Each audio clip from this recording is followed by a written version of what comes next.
నాకు తెలిసి 1,50,000 నప్పు ఉన్నది. చూస్తానా వాడు ఏం మాట్లాడుతున్నావు మా అన్న? నేను ఒక్కరిని పని చేయనట్టు ఆయన ఒక్కడే పని చేసినట్టు, పెళ్లిళ్ళు చేసిన, పేరెంటాలు చేసిన, కాన్పులు చేసిన, కట్టలు చేసిన, ఇల్లు చాదిన ఆయన ఒక్కడు చేస్తా ఆయన అదే.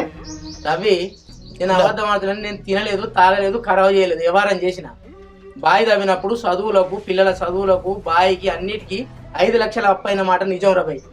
ఇక అంతకు మిక్కిలు ఏం లేదు. ఆ ముచ్చట మా అవ్వగారికే మా అయ్యగారికి అడిగి తెలుసుకోను. నేనేమంటాను రవన్న, 1,50,000 రూపాయలు అప్పు నాకు తెలిసింది. నేను కొత్త అప్పులు ఎక్కడో నాకు తెలియదు. ఆ అప్పుల సంగతి నాకు తెలియదు. అప్పుల గురించి నాకు అవసరం లేదు. అరే రవి నేను ఏమన్నా ఇప్పుడు అందరం కష్టపడి చేసినామన్నా, నేను ఒక్కనే చేసినామన్నారా? అట్లా అనలే శంకర్, అట్లా మాట్లాడద్దు అన్న. నేను ఏమంటానంటే 1,50,000 అప్పు ఉన్నది. అరే 1,50,000 నాకు తెలిసి. అరే పిల్లగాళ్ళ చదువులు ఎట్లా వెళ్ళినాయి, మన దవాఖాన ఖర్చులు ఎట్లా వెళ్ళినాయి, మీ అందరికి పండుగలు పప్పాలంటే బట్టలు పండుగలు ఇవన్నీ ఎట్లా వెళ్ళినాయి రవి? మీరు శంకర్ మీరిద్దరు బాధించుకుని తెలియదు. నాన్నని తీసుకుంటాం, మీరు చెప్పుకున్న దాన్ని బట్టి తీసుకుని నాన్న బాగున్నట్టు లెక్క తీసుకుంటాం, లేకపోతే పక్కకు పెడతాం వాటిని.